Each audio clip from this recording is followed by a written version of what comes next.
Hey guys, Katie here from Mitza Creek Farm, and when I shared last week that we got a GoPro Hero 7 Black to do some vlogging with, I had some questions and comments about other people who were interested in getting one and were wanting to purchase one for their YouTube channel. And there were quite a few things that I realized after I already bought this that I didn't realize ahead of time. And I'm not quite sure if that would have changed my decision on it, because after all, I am looking for something that we can have outside filming and not be using our DSLR. But it did end up almost doubling the cost of our camera after we purchased all the extra things that it needed. And so I probably would have not purchased it right now. I probably would have purchased it later in the spring when I saved up more money and put the money that I use towards this towards other things that I can use over the next 6 weeks or so. With that said, I am very familiar with the DSLR, and I'm a former photographer, so I am very familiar with how to work a DSLR, and I'm very comfortable with it. The GoPro Hero 7 Black is very basic. It does have extra things, but as far as everything, you know, you can adjust the lighting and all that kind of stuff on your DSLR. You can do it on here, but you're not going to have all the extra knobs and all that kind of stuff. So I thought I would show you guys what is all needed to do a vlogging setup for the GoPro Heroes, and all the extra things that you would need and about how much they cost. And then also give you my opinion a little bit about how this is working and my thoughts on it as well. So the first thing, when you get your GoPro, it's gonna come in a case like this, and it has the little bracket right down here. It's like a standard action camera attachment, and that's gonna be what holds it on to all the different adapters that they make out there, whether it's bike helmet adapters, chest, arm, underwater, floaties, all that kind of stuff. This little clip there fits into all of those with like a bolt and a nut. So your GoPro will come in that. The first thing you need to buy in addition to your GoPro is a memory card, and they require I think they're called micro SD cards, the small ones. I'm pulling ours out right here. So it looks just like that. They're the tiny little ones. So you're going to need to buy one of those. Thankfully, memory cards are pretty inexpensive. I think we paid about 20 bucks for 124, 128, whatever it is, megabyte one.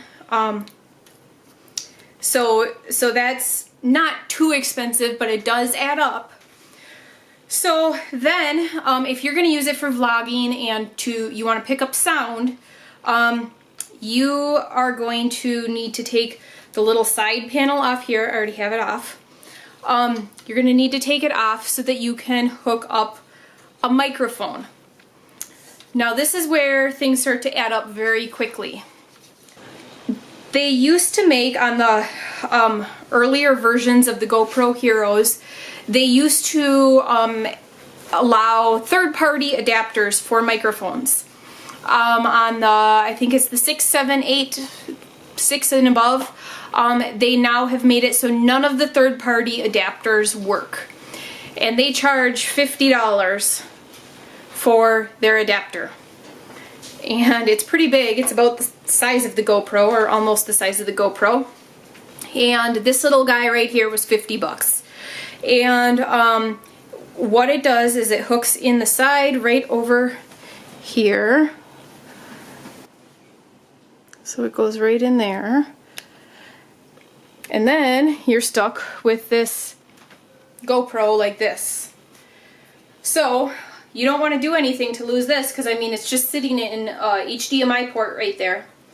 And so you need to buy a special case that fits the GoPro with your HDMI microphone adapter. The case starts at 20 bucks. This is just a cheap plastic $20 one. When it first came out, they had a whole bunch that it looked like on YouTube videos. They were about like $10, but now they are not $10. So it just slides in there. We'll put that back on. This back just slides. And then your mic goes in the big end, or your mic adapter, I should say, goes in the big end. And it doesn't fit very easy because that's at a 90-degree angle. And the cord is so stiff. There we go. So this is definitely not something that you would take off a lot. So then you put that in there. Now the thing is, I have this little side cover off, so now it's not waterproof. The water can go in those ports and damage it and fry it and all that good stuff. So now it is not waterproof. So then we have the case, and we have the microphone adapter. We have the memory card in it. So we're looking at right now $50 plus tax for the adapter. We're looking at $20 for the case, another $20 for the memory card, so that's another $90 on top. Then the next thing you're going to want is a microphone. So the next thing you want, because the whole point of buying this adapter is so that you have an external mic, so you have good audio, because the audio on the GoPros, especially when they're in their case and you're outside, are not good at all. And so you do want an external mic on these. So I got, when I started looking at mics, I ended up buying one last year so that I could use it on my phone, thinking it would help with the audio. And I bought like I think it was about $25 one, and it was horrible. It crackled the whole time. So I was trying to decide. I thought, okay, I'm just gonna go with a decent quality one because I want to make sure that I'm not wasting my money and wasting my time. And so it was between the Comica little mic that they have for vlogging or the Rode, and there was a $5 price difference between the two, so I just went with the Rode. It's the Rode Video Micro, but that's another almost $60 right there. So we're looking at 90 plus 60 is another 150 on top of the cost of the camera. Now, one of the reasons why I chose the Rode versus the Comica is that the Rode mic on the dead cat here, the fur on it is a lot shorter than on the Comica one. And what I saw on other people's YouTube videos is that the dead cat actually sometimes will show up in the top of your video screen. And so they were trying to find different ways, and you can see there it's getting close. So I was worried. They sell extra like little pieces in here so that you can raise it more and that kind of stuff. I didn't want to spend any more money. I've already spent plenty on this whole setup here, and so I didn't want to spend more. And so I got this one. It was shorter. That was kind of my deciding factor. Okay, do I get an extra little piece to go in here to raise it up, or do I just put that money towards the mic that had the shorter of them and is better quality? They were very, very similar in quality, but this one just, it made the difference for me. So then you take and you plug that in right over here. One of the things that I do not like about the GoPro, but I mean, it's an action camera, so I can't be expecting everything I can get out of my DSLR with this. But it's not like you can exactly carry this around and like take pictures and that kind of stuff on it. It would make it very difficult. It's hard to hold. It's kind of awkward. So you definitely need a tripod. And so another tripod costs about, I mean, if you're going with cheap ones, they're about 20 bucks. So that would be another $20 on top of 150 already, so that's $170 just to get a vlogging setup on top of the cost of the GoPro. So this is all I have with the GoPro. It's all I'm gonna have for quite a while because I went over budget on it. But so far I'm pretty happy with the quality of it. The image stabilization alone will be wonderful. My DSLR, what we were deciding between was, okay, for the DSLR, do I get a prime lens, which is a lens that doesn't extend, so that when I'm focusing on something, you don't hear the lens. Or if I'm walking, I think the lens has gotten beat up a little too much, and so what happens is you can hear it bouncing sometimes when we're walking. And so I have been wanting to get a prime lens, and so the choice was, do we get a prime lens or a GoPro? Well, if we're gonna do most of our like talking videos on our DSLR, the GoPro would be better because I can use it on the tractor. We can use it on the four-wheeler when we're out plowing or mucking stalls or whatever. A GoPro would be much better for what we need because we are out and doing physical labor so much. So that's why we decided to go with the GoPro. So the image stabilization on the GoPro is wonderful. It is absolutely great, and the pictures are really good quality. I am very impressed with the pictures or the video, and it seems to be doing really good.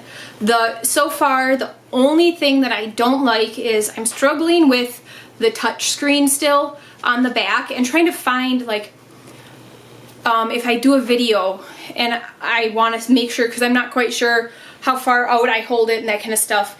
How am I cutting off my head? Am I like pointing it behind me? You know, I'm trying to get a hang of it, but trying to get the video to show up on the screen is just, okay, I'm struggling with that. You know, just trying to figure out the camera and learn the details of the camera. And then the other thing that I did not like was that a lot of the images, like when I'm vlogging and I hold the camera out in front of me, and it is, even on the linear shots, so on your GoPro, or GoPro Hero 7, I don't know on the other ones how it is, but it's their standard format is widescreen, and so you're gonna have that fisheye effect. Well, on the GoPro Hero 7, you can choose linear, so it's more like what you would see on a standard YouTube video, but it still has a little bit of a fisheye effect. So I was trying to do a video earlier and I couldn't figure out, it felt like my face just looked really big. Well, it's because of that distortion, just a little tiny bit. And it's gonna take a bit for me to get used to and figure out, and just figure everything out in order to be happy with it. I'm happy with the image stabilization by far. I will probably use this outside a lot more often than what I use my DSLR for. My DSLR will probably be set up more like on a tripod and more just stable, where this will be definitely used for action.